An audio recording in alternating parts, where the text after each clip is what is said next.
Hello साथियों, देखो आपके बीच में कंप्यूटर की क्लास का भाग एक आपके बीच में है, जो कि बड़े ही प्यार से आपको समझाकर पढ़ाया जाएगा। जो कि रामदेव राज सरकार के चैनल को सब्सक्राइब करें, ज़्यादा से ज़्यादा प्यार दें और ज़्यादा से ज़्यादा शेयर करें, ज़्यादा से ज़्यादा कमेंट करें।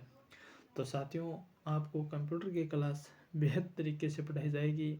हस्तलिखित नोट्स से आपको पूर्ण ज्ञान करवाया जाएगा और प्रैक्टिकल के तौर पर ये जैसे आपके पास कंप्यूटर या लैपटॉप है तो आप उस पर टिक बाई टिक कर कर आप सीख भी सकते हैं। तो साथियों, आपको पूर्ण ज्ञान करवा दिया जाएगा और ये कंप्यूटर की क्लास सबसे बेस्ट एंड सरल रहेगी आपके लिए। तो साथियों, आप ध्यान देना है इस बात का कि कैसी लगी आपको, कमेंट कर कर ज़रूर बताना। आपको लास्ट में स्किप मत करना, वीडियो पूरा देखना, तभी समझ में आएगा। तो चालू करते हैं हम आज की क्लास। कंप्यूटर की परिभाषा। कंप्यूटर एक ऐसा उपकरण है जो बहुत जल्दी डेटा की गणना करता है। तेजी से गणना करना कंप्यूटर का प्राथमिक उद्देश्य है। कंप्यूटर एक उपकरण है जो डेटा को सूचना में परिवर्तित करता है। कंप्यूटर इनपुट में डेटा स्वीकार करता है, इसे प्रोसेस करता है और आउटपुट में जानकारी सूचना को प्रदान करता है। डाटा के प्रकार दो प्रकार के होते हैं। सॉरी साथ तो साथियों, आप डाटा के प्रकार दो प्रकार के होते हैं। बाइनरी डाटा 0-1 से प्रदर्शित करते हैं और भौतिक घटनाएं आपको एक एक। तो साथियों, आप देखते रहिए कि बाइनरी डेटा किसे कहते हैं और भौतिक राशियाँ क्या है, तो आपको इस बारे में ज्ञान होना चाहिए। तो साथियों, हम चालू करते हैं बाइनरी डेटा। बाइनरी डेटा किसे कहते हैं? बाइनरी डेटा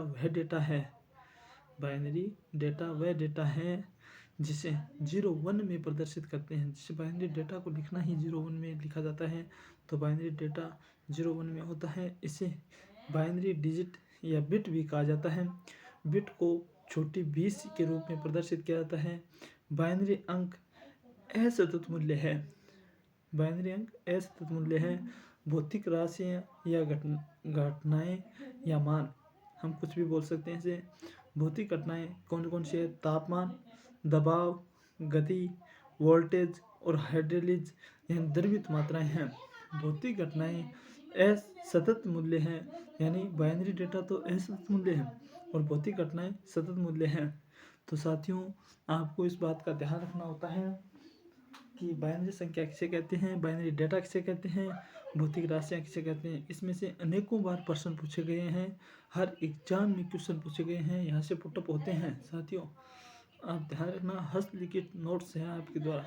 आप पेड कोर्स लोगे तभी ऐसा नहीं मिलेगा आपको नोट्स, तो आप साथ साथ में नोट्स बनाते चलें। तो आपको मैं बता देता हूँ कि कंप्यूटर के प्रकार, जो कि डिजिटल कंप्यूटर, एनालॉग कंप्यूटर और हाइब्रिड कंप्यूटर के रूप में बांटा गया है। तो हम सबसे पहले पढ़ते हैं डिजिटल कंप्यूटर।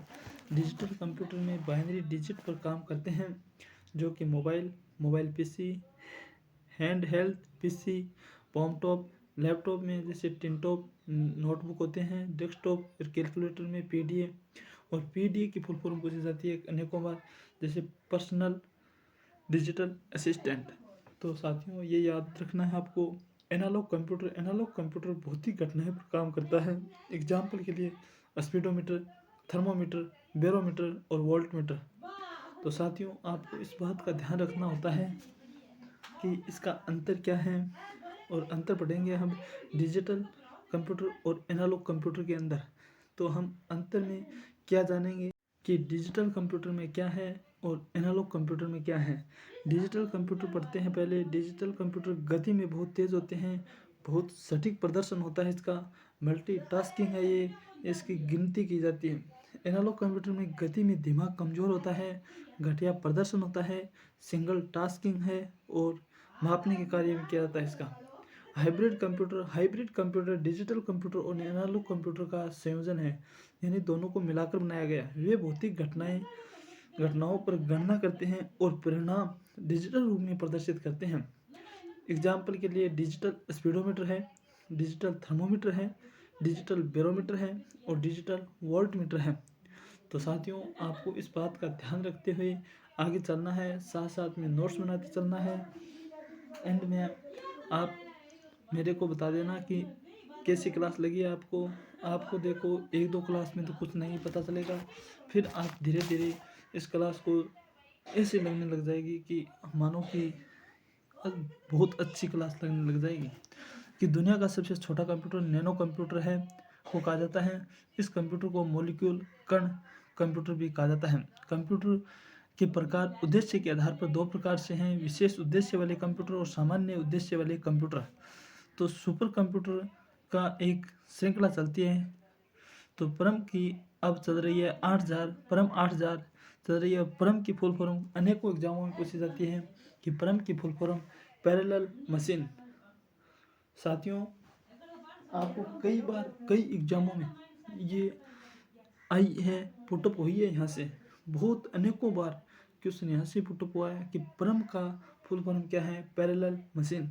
तो साथियों ध्यान रखना है। अब हम पढ़ेंगे कंप्यूटर के उद्देश्य के आधार पर जो विशेष उद्देश्य वाले कंप्यूटर और सामान्य उद्देश्य वाले कंप्यूटर हैं उसको एक एक कर पढ़ेंगे। तो पहले पढ़ते हैं विशिष्ट उद्देश्य वाले कंप्यूटर। इसे डेडिकेट कंप्यूटर, समर्पित कंप्यूटर भी कहा जाता है। एक विशिष्ट उद्देश्य के लिए उपयोग में किया जाता है, एक विशिष्ट कार्य के लिए बनाया गया है। ये एक ही क्षेत्र में उपयोग किया जाता है। एग्जाम्पल के लिए ATM, gaming, console, super computer. सामान्य उद्देश्य के कंप्यूटर जो कि एक सामान्य उद्देश्य के उपयोग में बनाया जाता है, विभिन्न कार्यों के लिए बनाया गया है, विभिन्न क्षेत्रों में उपयोग किया जाता है। एग्जाम्पल के लिए डेस्कटॉप और मोबाइल को हम अनेकों जगह प्रयोग कर सकते हैं। अब एटीएम की फुल फॉर्म कई बार पूछ ली जाती है हमें, ऑटोमेटेड टेलर मशीन। ऑटोमेटिक नहीं, ऑटोमेटेड टेलर मशीन। कई बार एटीएम की फुल फॉर्म आती है आपके बीच में। अब पढ़ते हैं कंप्यूटर के प्रकार, आकार व भंडार प्रदर्शन के आधार पर। तो ये कंप्यूटर के प्रकार 4 प्रकार के होते हैं, super computer, main frame computer, mini computer और माइक्रो कंप्यूटर। हमें प्रश्न यहीं से पूछ लिए जाते हैं कि कंप्यूटर भंडार के आधार पर कितने प्रकार के होते हैं। तो 4 प्रकार के होते हैं। सबसे पहले बढ़ते हैं हम सुपर कंप्यूटर। सुपर कंप्यूटर का आकार में बड़े होते हैं। सुपर कंप्यूटर सबसे बड़ी भंडारण क्षमता रखते हैं। सुपर कंप्यूटर उच्च प्रदर्शन करते हैं। सुपर कंप्यूटर बहुत महंगे होते हैं। सुपर कंप्यूटर विशिष्ट उद्देश्य वाले कंप्यूटर होते हैं। और सुपर कंप्यूटर बहुउपयोगी यानी मल्टी यूजर इसका प्रयोग कर सकते हैं कंप्यूटर का। तो साथियों ये देखिए, ये कई बार सुपर कंप्यूटर से आपको प्रश्न पूछ लिए जाते हैं। तो साथियों आप घबराना मत, धीरे धीरे क्लास का लेवल बढ़ाया जाएगा और आप ये क्लास लेते जाइए। आपका 100% कंप्यूटर तैयार हो जाएगा। आपको सरल तरीके से कंप्यूटर की क्लास करवा दी जाएगी। और पढ़ते हैं सुपर कंप्यूटर की स्पीड किसमें मापी जाती है, फ्लॉप्स में मापा जाता है। और फ्लॉप्स की फुल फॉर्म है फ्लोटिंग पॉइंट ऑपरेशन पर सेकंड। सुपर कंप्यूटर का उपयोग कहाँ कहाँ होता है ये बता देता हूँ आपको मैं। अनुसंधान और वैज्ञानिक उद्देश्य में किया जाता है इसका उपयोग। मौसम की भविष्यवाणी में उपयोग किया जाता है। भूकंप का अध्ययन करने में इसका उपयोग किया जाता है। परमाणु हथियारों में प्रयोग करने के लिए इसका प्रयोग किया जाता है। तो साथियों सुपर कंप्यूटर के कुछ उदाहरण हैं, CDC 6600, परम 8000, परम सिद्धि AI का मतलब होता है आर्टिफिशियल इंटेलिजेंस, और फुगाकू। तो साथियों ये 4 कुछ उदाहरण हैं सुपर कंप्यूटर के जो एक एक कर हम पढ़ेंगे, एक एक की श्रृंखला हम पढ़ेंगे जो कि आपको बेहद ही सुंदर लगेंगे। आप लाइक करने के लिए वीडियो को हो जाएंगे।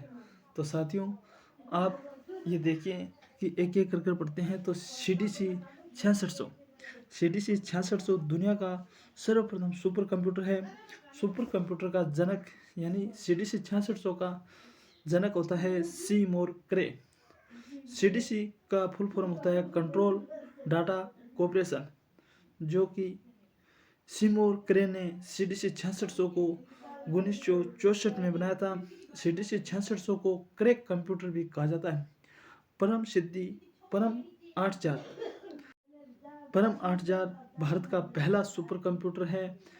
CDEC यानी CDEC कंपनी बनाती है, ऐसे USA की कंपनी है। परम 8000 को विकसित किया CDEC यानी centre for development of advance computing. परम 8000 को विजय P भटकर द्वारा विकसित किया गया था। और भारत के सुपर कंप्यूटर का जनक विजय पी भटकर। इसको अनेकों परीक्षाओं में पूछा गया, एग्जाम के अंदर ये पुटअप होता ही होता है, भारत के सुपर कंप्यूटर का जनक कौन है, तो विजय पी भटकर। तो साथियों आपको ध्यान देना है। और माइक्रोसॉफ्ट कंपनी के संस्थापक होते हैं बिल गेट्स और पॉल, सीईओ होते हैं सत्य नडेला, गूगल के संस्थापक लैरी पेज और ब्रिन होते हैं तो सीईओ इसके सुंदर पिचई। परम सिद्धि एआई यानी आर्टिफिशियल इंटेलिजेंस, परम सिद्धि एआई इंडिया का सबसे तेज गति से कार्य करने वाला सुपर कंप्यूटर है और ये स्पीड है इसकी, इसमें मापी जाती है rpeak of 5.267 flops and 4.6 flops remix.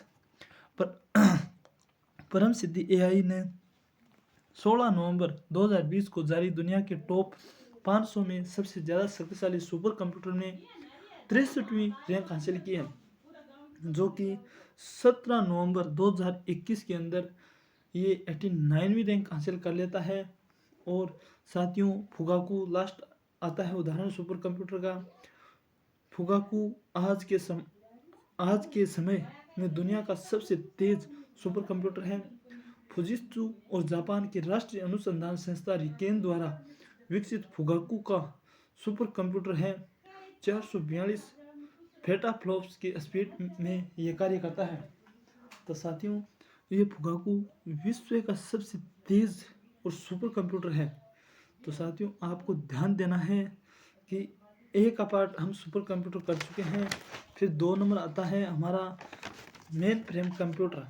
Main frame computer पढ़ेंगे हम, एक एक चीज़ पढ़ेंगे। मेन फ्रेम कंप्यूटर कैसा है और किस आकार का है, किस आकार में इसकी स्पीड मापी जाती है, हम पूरा पूरा पढ़ेंगे साथियों, बस आप धीरज बनाए रखें। और अब पढ़ते हैं हम main frame computer. Main frame computer की क्या क्या विशेषता है पढ़ते हैं। मेन फ्रेम कंप्यूटर तेज, महंगे और बड़े स्टोरेज वाले होते हैं, लेकिन सुपर कंप्यूटर से कम होते हैं। मेन फ्रेम कंप्यूटर तेज, महंगे व बड़े स्टोरेज वाले होते हैं, लेकिन सुपर कंप्यूटर से कम होते हैं। मेन फ्रेम कंप्यूटर को MIPS यानी मिलियन इंस्ट्रक्शन पर सेकंड में इसकी गति मापा जाता है। मेन फ्रेम कंप्यूटर सॉरी साथियों, मेन फ्रेम कंप्यूटर कमरे के आकार के कंप्यूटर होते हैं। ये बहुउपयोगी यानी मल्टी यूजर कंप्यूटर होते हैं। मेन फ्रेम कंप्यूटर का उपयोग सरकारी विभागों व बड़ी व्यावसायिक फर्मों में होता है। इसका उपयोग कहाँ कहाँ होता है?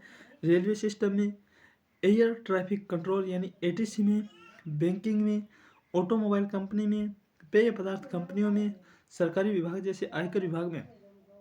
साथियों अन्य उदाहरणों से मेन फ्रेम कंप्यूटर का उपयोग किया जाता है और उदाहरण बता देता हूँ मैं, कुछ आप लिख लीजिए। IBM जेड सिस्टम इम्पोर्टेंट है सबसे, IBM system Z9, IBM system 9 और इताची Z800 और Z900। तो साथियों ये कुछ उदाहरण आपके बीच में पेश है। और साथियों हम आगे पढ़ते हैं कि IBM की फुल फॉर्म क्या है। IBM की इंटरनेशनल बिजनेस मशीन, इसके संस्थापक रन्नाला ही और CEO है अरविंद कृष्णा। थोड़ी अंग्रेजी की प्रैक्टिस नहीं है ना साथियों, इसलिए मैं आपको हिंदी में प्रोवाइड करवा रहा हूँ। इसलिए मिनी कंप्यूटर पढ़ते हैं। मिनी कंप्यूटर शक्तिशाली होते हैं, लेकिन सुपर कंप्यूटर और मेन फ्रेम कंप्यूटर से कम होते हैं। छोटे व्यवसायों में मिनी कंप्यूटर का उपयोग किया जाता है। यही बहुउपयोगी यानी मल्टी यूजर कंप्यूटर है। मिनी कंप्यूटर की गति KIPS में मापी जाती है। KIPS मतलब किलो इंस्ट्रक्शन पर सेकेंड। तो साथियों मॉनिटर और कीबोर्ड वाले डिवाइस डब टर्मिनल कंप्यूटर को कहा जाता है। मॉनिटर और कीबोर्ड और CPU वाले डिवाइस को इंटेलिजेंट टर्मिनल कंप्यूटर कहा जाता है। मिनी कंप्यूटर के उदाहरण जैसे ही आपके बीच में प्रस्तुत हैं वेक्स 800, IBM AS 400, के 202 अन्य उदाहरण हैं। माइक्रो कंप्यूटर पढ़ते हैं हम। लास्ट टॉपिक हमारा माइक्रो कंप्यूटर। उदाहरण के लिए desktop, laptop, tablet, smartphone, microphone के उदाहरण हैं। वे सिंगल यूजर कंप्यूटर हैं। वे सामान्य प्रयोजन के लिए कंप्यूटर का प्रयोग किया जाता है। माइक्रो कंप्यूटर मनोरंजन कार्यालय के लिए, ये मनोरंजन कार्यालय के काम में, संचार, शिक्षा और अन्य क्षेत्रों में माइक्रो कंप्यूटर का प्रयोग किया जाता है। कुछ माइक्रो कंप्यूटर पोर्टेबल होते हैं जो कि आसानी से कहीं ले जाने के कार्य में काम आते हैं। तो साथियों, माइक्रो कंप्यूटर की गति किस में मापी जाती है? इसकी गति हर्ट्ज में मापी जाती है। साथियों, ये गति यानी इसकी स्पीड ये आपको याद रखनी ही पड़ेगी। इसकी न तो कोई ट्रिक है। तो साथियों, आपको यही एग्जाम में बहुत बार पुटअप होती है कि इसकी गति किस में मापी जाती है? माइक्रो कंप्यूटर की, मिनी की, सुपर कंप्यूटर की और मेन फ्रेम कंप्यूटर की गति चारों की चारों मापी जाएगी। तो ये आपको याद रखना होगा। इसकी हर्ट्ज में या फिर साइकिल प्रति सेकंड में इसकी गति मापी जाती है। जैसे कि उदाहरण के तौर पर एक CPSC बराबर 1 हर्ट्ज होता है। तो साथियों, आप बताना कि क्लास कैसी लगी। साथियों, ऐसी क्लास और पाने के लिए मेरे को कमेंट में यस लिखकर भेजें। ओके, धन्यवाद साथियों। टाइम इजाज़त इतनी देता है।